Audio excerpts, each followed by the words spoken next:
د ګناه پیټ دې را پڼ کړه سرګردان دې کړم ای لاله هم دې دنیا ستړی ستومان دې کړم د ګناه پیټ دې را پڼ کړه سرګردان دې کړم د ژوند لار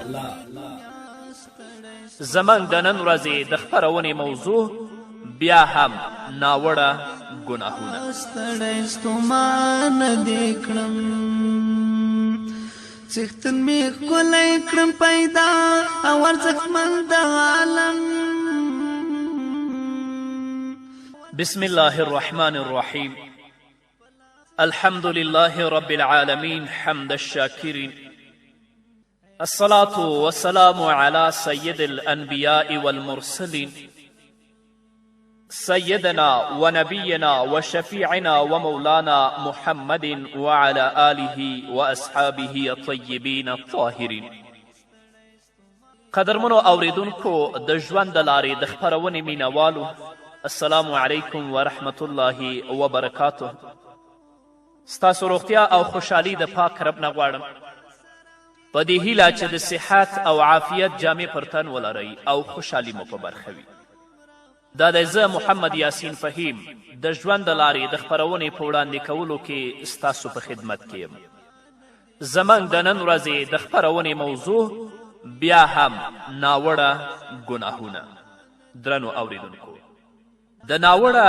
ګناهونو له جملې څخه یوه سخته او خطرناکه ګناه جادو کهانت او نجومیت دی په دې کې شک نشته چې جادو کول کفر دی له دې سره سره له هلاکوونکو ګناهونو څخه هم شمیرل کیږي کوډې او جادو انسان د تباهي او د اور تر کندې رسوي د انسان هغه دنیا خرابوي او انسان د دوزخ وړ ګرځوي الله رب العزت په سورة بقره کې 102 آیت کې فرمایي یتعلمون ما یضرهم ولا ینفعهم بیا هم هغو خلکو هغه څه یعنی جادو زده کوه چې هغوی ته یې ګټه نه بلکې تاوان رسوه همدارنګه الله رب العزت په سورة طه کې فرمایي ولا یفلح الساحر حیث اتی کوډګر هیڅکله نشي بریالی کیدی که په هره بڼه باندې راشي همدارنګه الله رب العزت په سورة بقره کې 102 آیت کې کوډګر ته کافر ویلي الله فرمایي وما کفر سلیمان ولكن الشیاطین کفروا یعلمون الناس السحر وما أنزل على الملكين ببابل هاروت وماروت وما يعلمان من أحد حتى يقولا إنما نحن فتنة فلا تكفر په داسې حال کې چې حضرت سلیمان علیه السلام هیڅکله نه دی کافر شوی د کفر مرتکبین خو هغه شیطانان وو چې خلکو ته یې کوډې ښودلې هغوی هغه څه تعقیبول چې په بابل کې پر دوو ملائکو هاروت او ماروت نازل شوي وو په داسې حال کې چې هغو ملائکو به چې هر کله چاته ښودل نو لومړی به یې په ډاګه دا خبره ورته کوله چې ګوره موږ یوازې د آزمایښت لپاره یو نو مه کافر کیږه انما نحن فتنة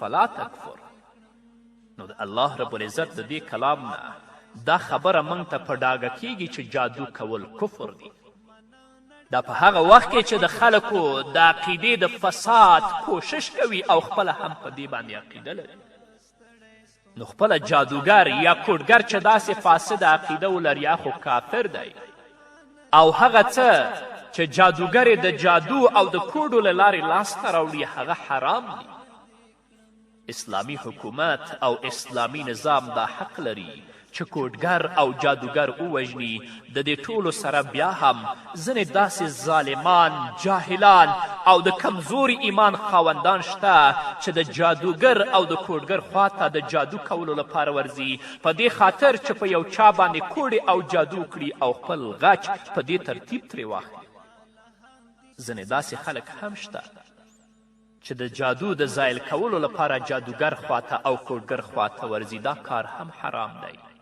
ځکه په دغه کس باندې واجب دی چې الله رب العزت ته ور وګرځي او له هغه نه مرسته وغواړي. د الله رب العزت په کلام کې د داسې صورتونه ولولي چې هغه کوډ یې له منځه وړي. د قرآن کریم 2 آخري صورتونه ولوله، الله به تا ترې ساتي. دا نه چې یو مفسد، یو کوډګر او یو جاهل سکورځي او هغه نه د کوډو د علاج او د حل غوښتونکی. همدارنګه هغه کاهن او هغه نجومي چې د غیب خبره کوي او په هغو باندې معتقد هم وي، دا هم کافر دی. ځکه چې په غیبو باندې غیر د الله رب العزت نه بل څوک نه پوهیږي. خو دغه ظالم نجومیان او کاهنان ځینې بېعقله او ساده خلک غولوي او په همدې ترتیب د هغوی نه پیسې شکوي. دوی داسې نااشنا کارونه کوي چې د ځان په اړه د دوی یقین پخوي. د بیلګې په توګه د دوی د لاسونو کرښې لولي، د دوی تندي ته ګوري، په تیلو کې لیدل کوي، خلکو ته د جادو او د کوډو په وسیله ښودنه کوي، په شیشه کې ورته ښودنه کوي او داسې نور. که چیرې هغه یو ځل رښتیا ووایي نو 100 ځله هغه مفسدین دروغ وایي. دا کوډګر، کاهنان، نجومیان بېځایه او بېمعنا خبرې کوي، له ځانه دروغ او درب جوړوي، خو بیا هم ځینې ناپوهه خلک ورځي او له هغوی نه د خپل راتلونکي په اړه باندې پوښتنه کوي. ګوره چې چیرته کوډګر، کاهن او مفسد ناست دی، ځوانان او پیغلې به ورته ناستې وي، د خپل واده او د کوژدنې په اړه به ترې پوښتنې کوي. او دا پوښتنه ترې هم کوي چې له چا سره به مې واده کیږي، څه وخت به کیږي او کله به دا فلانی جلۍ یا فلانی ځوان زما په نصیب کیږي. په دیو باندې بسنه هم نه کوي. کله چې یو څه ترې ورک شي نو بیا هم د همدغو دروغجنو او دوکهبازو خلکو لمن نیسي او له همدغو نه مرسته غواړي. له دوی پوښتنه کوي چې زما روپۍ ورکې شوي دي، دا به چا اخیستي او چا وړي. دغه کوډګر او کاهنان او مفسد تعویزګران پرته له دروغو نور هیڅ نه وایي. خو بیا هم ناپوهه خلک د دوی په خبرو یقین کوي. که هغوی له هر څه خبرېدلی او پوهه درلودلی نو قسم په الله چې د ځمکې یوه خزانه به ترېنه نه وی پاتې، ټولې به ځان ته راوړې وی. ناپوهه خلک چې د دوی په سلو کې یوه خبره رښتیا وګوري نو د خلکو په منځ کې د ښهوالي او علم په اړه تبلیغ شروع کړي. په هر ځای کې به صفت کوي او خلک به ورته راولي. په داسې حال کې چې کوم خلک د دوی خواته ورشي او د دوی په خبرو یقین وکړي، هغوی د اسلام له دایرې څخه وځي.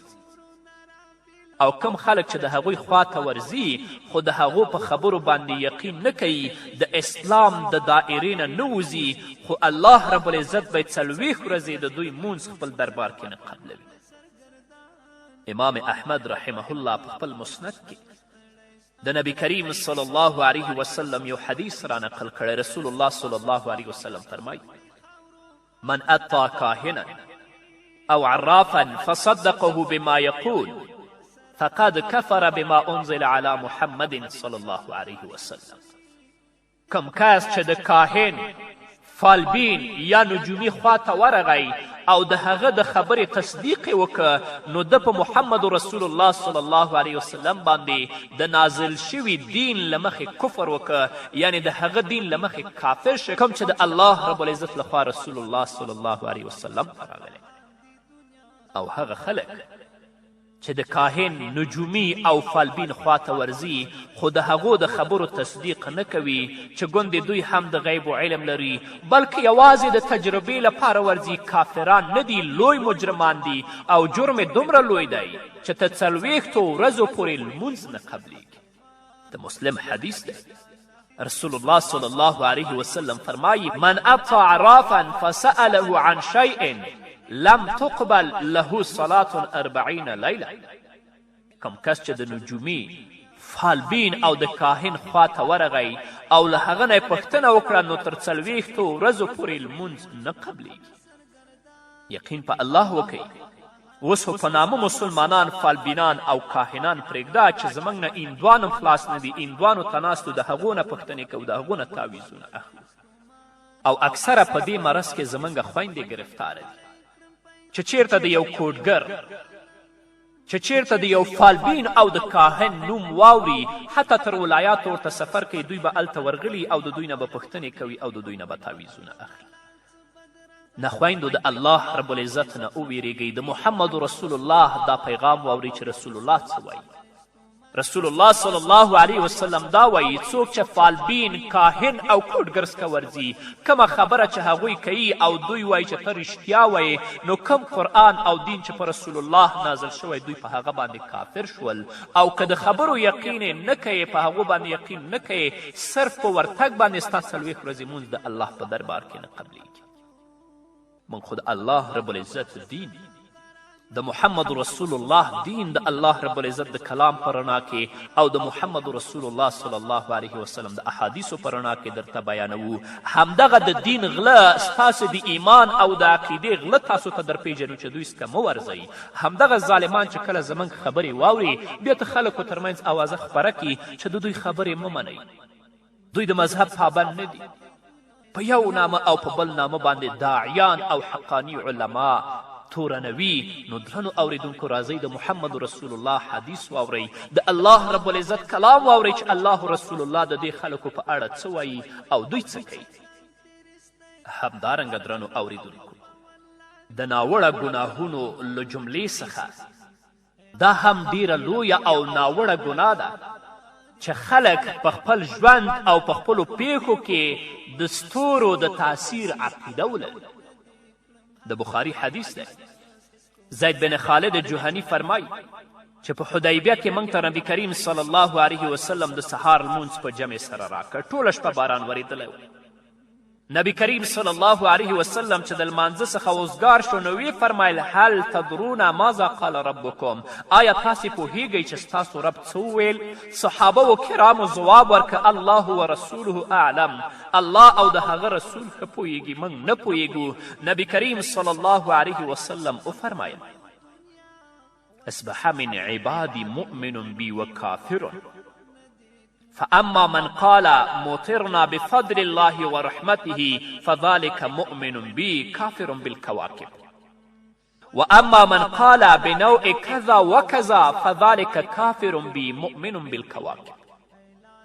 نبی کریم صلی الله علیه وسلم ورته فرمایي چې الله ویلی دي زما بندگانو سهار کړی دی، ځینې مؤمنان دي او ځینې کافران دي. نو هر چا چې داسې وویل په موږ د الله په فضل او کرم سره باران وورېده نو هغه پر موږ باندې ایمان لرونکی او د ستورو له عبادت نه انکار کوونکی دی. او هر هغه چا چې وویل موږ ته د فلانکي ستوري له امله باران راکوز شو، د فلانکي ستوري له امله په موږ باندې باران وورېده نو هغه له ما سره کفر شرک کوونکی او په ستورو باندې ایمان لرونکی دی. داسې خلک چې د ستورو په اړه د تاثیر عقیده ساتي له هغو خلکو څخه دی چې په اخبارونو او مجلو کې د راتلونکي په اړه وړاندوینه باندې عمل کوي او تصدیق یې کوي. یعنی چې دوی څه وایي همغسې به کیږي. که چیرې دوی یوازې د زړه د سکون او تسلي لپاره دغه خبرې لولي نو یوازې نافرمانه او مجرمان دي، ځکه د شرک د لوستلو له امله زړه ته سکون ورکول حرام دي. ډیره خطره موجوده ده او شونې ده چې شیطان ملعون د لوستلو له امله په دې عقیده پخه کړي او د دې لوستل یا اوریدل ورته د شرک وسیله او ذریعه جوړه شي. نو څرګنده شوه چې هر هغه کس چې د ستورو او افلاکو د تاثیر په اړه عقیده ساتي هغه مشرک دی. که څوک د باران یا د زلزلې یا د بل شي په اړه باندې وړاندوینه کوي ته په هغه باندې عقیده مه ساته او په دې باندې پوره عقیده خدای مکړه انسان د اسلام د دایرې نه وباسي. نور به م واورو درنو اوریدونکو خو د یوې دمې نه ستړی ستومان دې کړم د ګناه پیټ دې را پڼ کړه سرګردان دې کړم ای لاله هم دې دنیا ستړی ستومان دې کړم د ګناه پیټ دې را پڼ کړه سرګردان دې کړم ای لاله هم دې دنیا ستړی ستومان دې کړم ای لاله هم دې دنیا ستړی ستومان دې کړم څښتن مې ښکلی کړم پیدا او ارزښتمند د عالم. درنو اوریدونکو بیا هم زموږ سلامونه ومنئ. د ناوړه ګناهونو له جملې څخه یوه ګناه او ناوړه ګناه دا ده چې په ځینې شیانو کې د ګټې عقیده وساتل شي.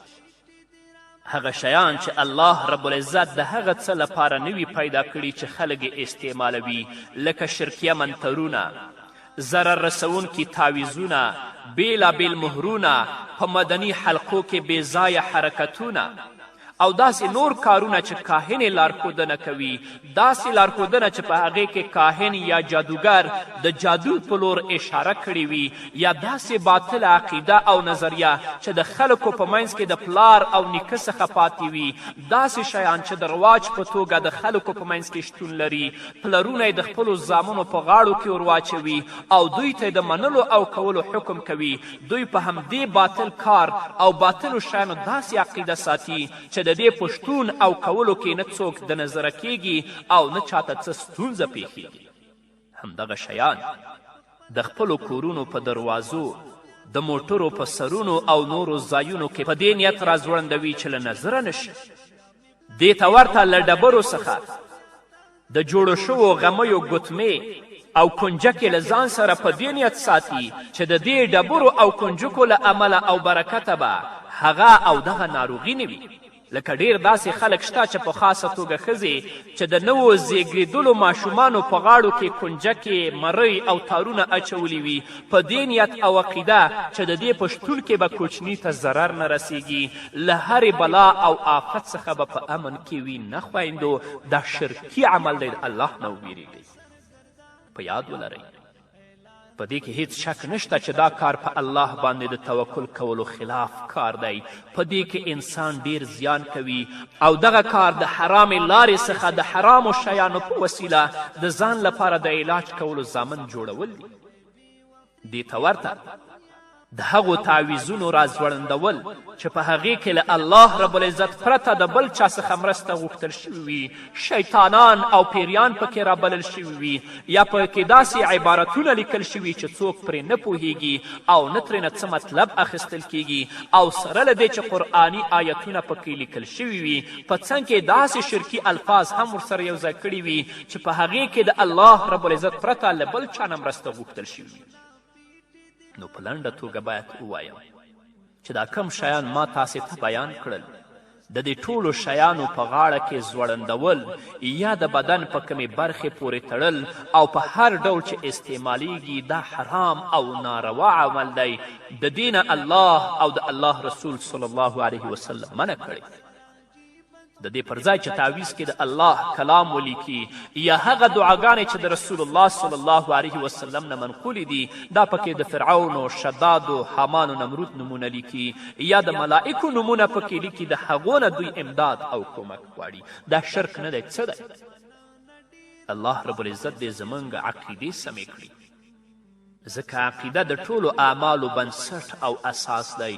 که عقیده سمه وه، د دې نه وروسته چې ته کوم عمل کوې امید ده چې هغه د الله رب العزت په دربار کې قبول شي.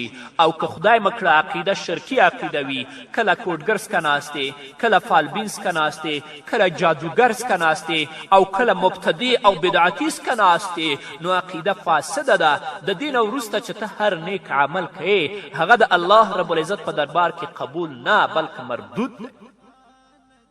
نو راځئ چې خپلې عقیدې د قرآن نه واخلو، د رسول الله صلی الله علیه وسلم احادیث د عقیدې په اړه باندې واورو چې موږ څه کوو، الله او د الله رسول صلی الله علیه وسلم څه وایي.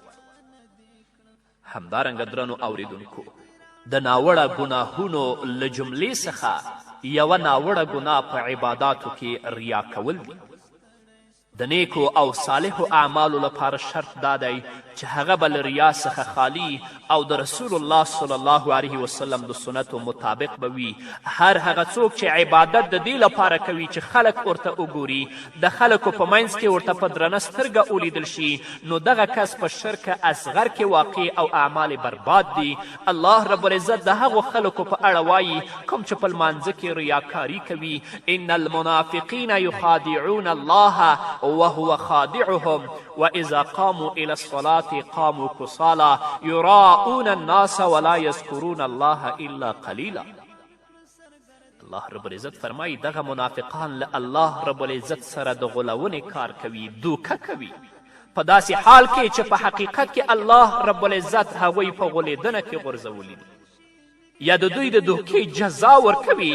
الله د منافقینو صفت بیانوي کله چې دوی لمانځه ته پاڅیږي نو صرف خلکو ته د ښودنې لپاره په سستي پاڅیږي او الله رب العزت ډیر لږ یادوي. ولا یذکرون الله الا قلیلا. دې ته ورته که یو څوک عمل د دې لپاره کوي چې د خلکو په منځ کې شهرت ترلاسه کړي، خلک هغه واوري او بیا یې نورو ته ووایي، نو دغه کس به په شرک کې واقع شي. نه هر عمل چې تاسو کوئ په هغه کې د ستاسو هدف د الله رب العزت رضا وي. کله چې ستاسو هدف او مقصد د الله رب العزت رضا وه، اخلاص او صداقت مو په زړه کې درلودل، الله رب العزت به ستاسو عمل هم قبول کړي او ستاسو خبرې به هم د خلکو ترمنځ هم خپرې کړي چې هغوی به پرې عمل وکړي. د مسلم حدیث دی، مرفوع حدیث دی. حضرت عبدالله ابن عباس رضی الله تعالی عنهما نه روایت شوی. هغه فرمایي من سمع سمع الله به ومن رایا رایا الله به. هر کس چې عمل د شهرت لپاره کوي الله رب العزت به ورته په بدله کې شهرت ورکړي، او هر هغه کس چې عمل د ریاکاري لپاره کوي الله رب العزت به ورته ریاکاري ورکړي. او یوه بله خبره چې ډیره اړینه او د یادولو وړ ده هغه دا ده هر چا چې په یو عمل کې د الله رب العزت سره بل کس ګډ که، یعنی په یو عمل کې له الله رب العزت سره بل کس یاد که، دغه عمل برباد او ضایع دی. الله رب العزت عمل نه قبلوي. همدغې خبرې ته د نبی کریم صلی الله علیه وسلم په یو قدسي حدیث کې اشاره شوې. فرمای انا اغنى الشرکاء عن الشرک من عمل عملا اشرک فیه معی غیری ترکته و شرکه. رسول الله صلی الله علیه وسلم فرمایي چې الله فرمایي زه د ټولو شرکاو له شرک څخه بېنیازه یم.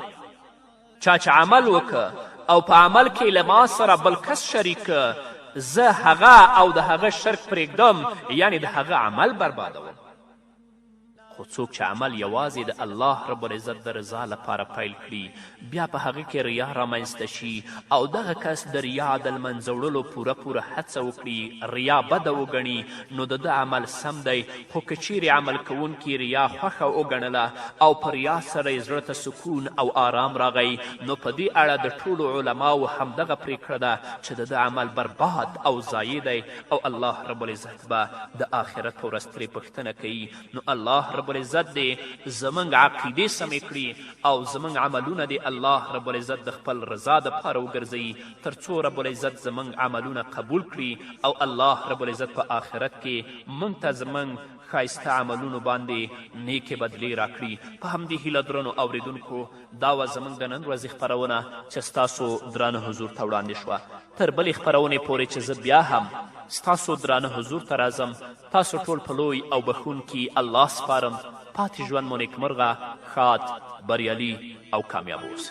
سرګردان دې کړم ای لاله دې دنیا ستړی ستومان دې کړم، د ګناه پیټ دې را پڼ کړه سرګردان دې کړم ای لاله دې دنیا ستړی ستومان دې کړم ای لاله دې دنیا ستړی ستومان دې کړم. څښتن مې ښکلی کړم پیدا او ارزښتمند د عالم، څښتن مې ښکلی کړم پیدا او ارزښتمند د عالم، خپل عمله څه بدرنګه او ارزانه دې کړم ای لاله دې دنیا ستړی ستومان دې کړم، د ګناه پیټ دې را پڼ کړه سرګردان دې کړم ای لاله دې دنیا ستړی ستومان دې کړم. ما ویل تا سره براشي نیکمرغي او سکون،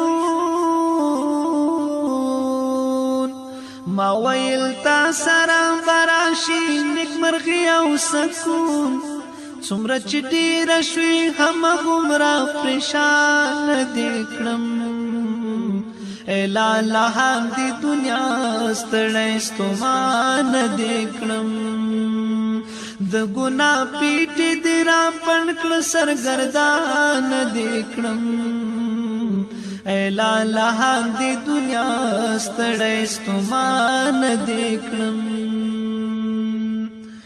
یا می پخپلا ځان تیرستی او یا تا دوکه کړم